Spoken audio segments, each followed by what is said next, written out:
Rev up your engines!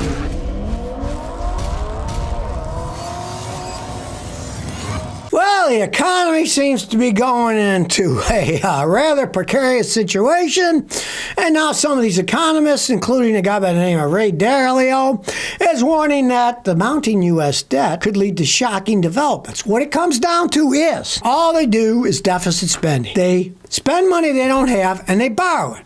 Well, people loan money to the government. And strangely enough, a lot of the U.S. debt has been bought by communist China. Now, you figure this one out. Karl Marx would be standing on his head. Here's a communist country buying up debt from the biggest capitalist country. It makes no sense, right? But what it comes down to is we're in deep doo-doo because the government is always operating on borrowed money. If you watch the news, you'll see every so often, every so many months, they say the government's going bankrupt. Oh, we're going to shut down. The government's going bankrupt, blah, blah, blah. And then what happens? Oh, we'll raise the debt ceiling and borrow some more money. Well, with all this debt, these economists are saying, hey, people might not loan us any money anymore because we're in so much debt, right? The problem comes down to that for decades, the interest rate was almost nothing. So they're borrowing money and the payments was little tiny bits, right? So the corporations, everybody's borrowing money for nothing and making their money on your money and paying you nothing back, right? And they can talk all they want about, oh, we're going to put a tariff on this or that. That is not going to create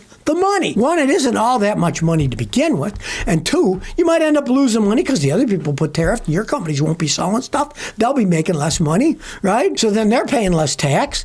The whole thing is just based on deficit spending. And it's been going that way for a long time. Like the stock market goes up, blows up, goes down, comes back up. Problem with the debt is it just keeps going up. Because nobody's stopping. You can't keep borrowing money. It's only common sense. But today the problem is this is a worldwide economy. Like I said, the Chinese own a bunch of our debt. What's a communist country doing buying a capitalist country's debt? Nobody really knows. Well, I guess mainly it's because they want to sell us all the crap that they make, right?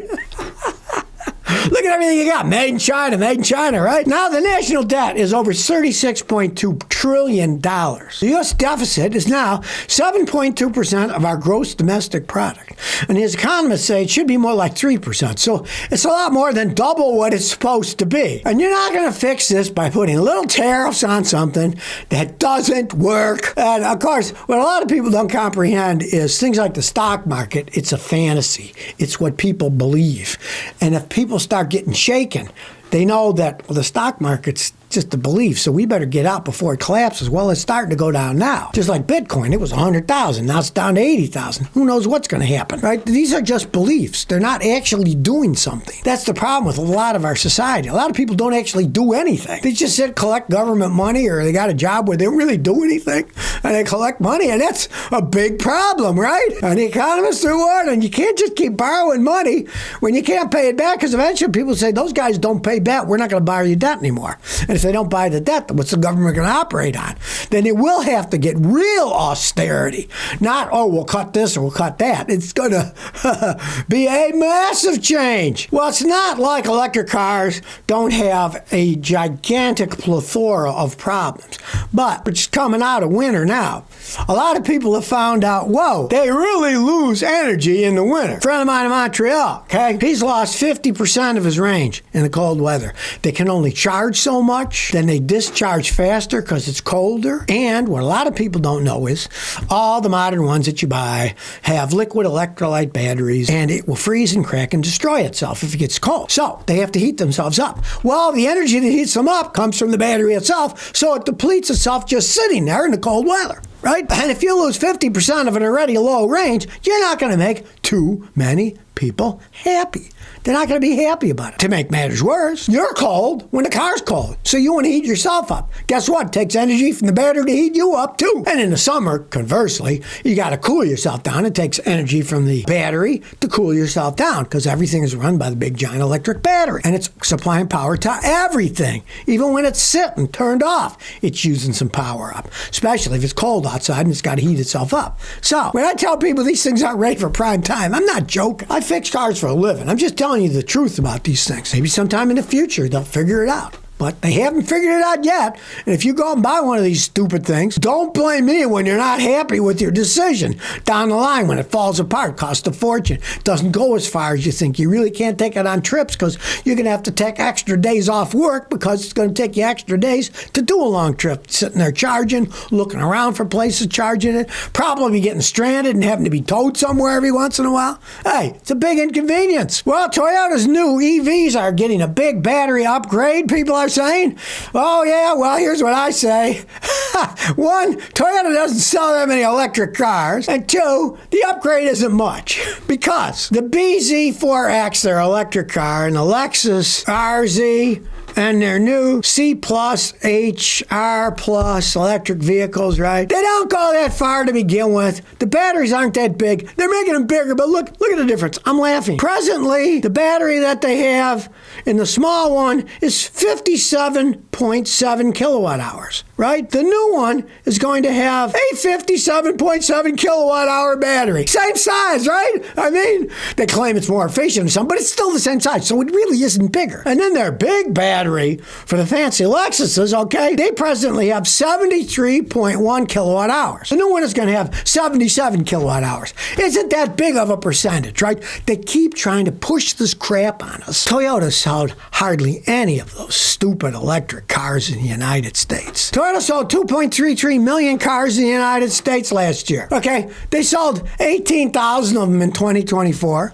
and they sold like 9,000 of them in 2023. They're hardly selling any of these things. Now, I'll give Toyota kudos because, hey, they realized electric cars weren't it, and they're making them, but they're not going full bore on them by any stretch of the imagination. Of course, Toyota said 2 or 3 years from now, they're going to have fully functional solid-state batteries in their cars. If they do and they work, it would be a game changer, right? But as it stands now, they aren't. The increase in range of these things isn't much. 30 miles, 40 miles more. Ooh, yeah, really far. They're not ready for America. So they sell a few thousand of them out of the 2.3 million cars they sold in the United States. Yeah, you can see Toyota's just playing the game now. Hey, we'll build some, right? We'll build some. But you'll find out that, hey, just like they're now selling electric stuff in China, but it's Toyota in alliance with a big Chinese manufacturer. They're basically Chinese electric cars and just put the name Toyota. Maybe one day, if they do get these solid-state batteries, great, but they don't today, so my advice is stay away from them. Well, the dominoes seem to be falling for electric cars and electric car batteries. The Swedish EV car battery manufacturer Northvolt just filed for bankruptcy. They've given up the ghost. Northvolt said, and I quote, "We're filed for insolvency after an exhaustive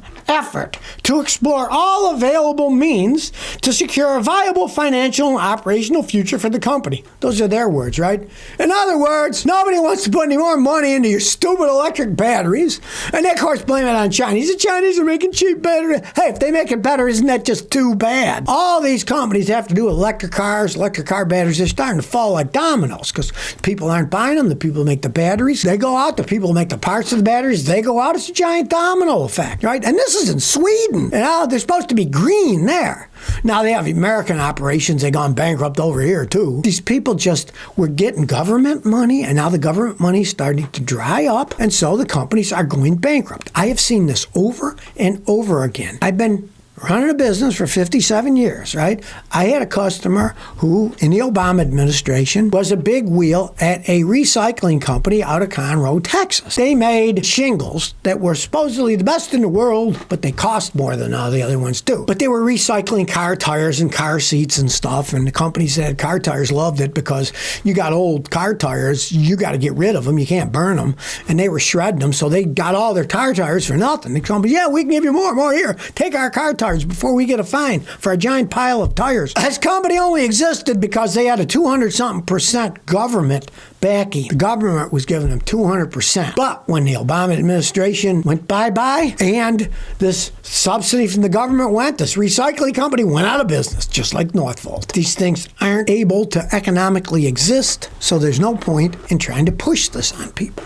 And now they're starting to fall, and people are realizing, gee, maybe it was kind of a stupid idea to push it out so fast. It's not working. All right, people are always asking me, you know, everything's going to be electrified cars and everything. What about if I get a home generator, right? right? Well, this one guy got one of these home wind generators to see if it actually worked, and I can't help but laugh. So he buys this thing that's called a Shine turbine kit, stuck in his backyard. Now, it features a 12,000 milliampere hour battery. Okay, now 12,000 sounds like a lot, right? Yeah, but it's milliamps. You know what a milliamp? Milliamp is a 1/1000th of an amp.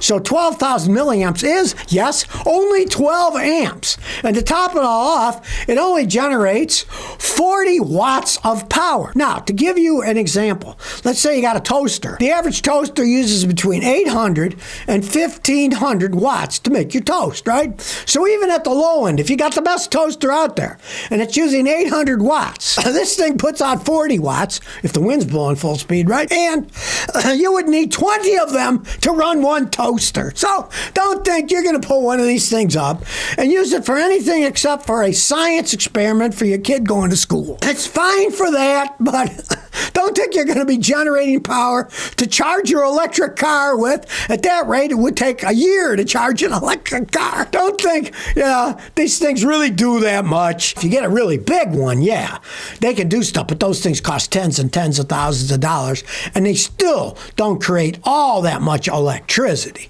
They're good for guys out in the middle of nowhere in a cabin in the woods, or if a guy's got a whole bunch of money, has a ranch somewhere and there's no power, he might put one of those things up. But for the rest of us, they're just toys. So if you never want to miss another one of my new car repair videos, remember to ring that bell.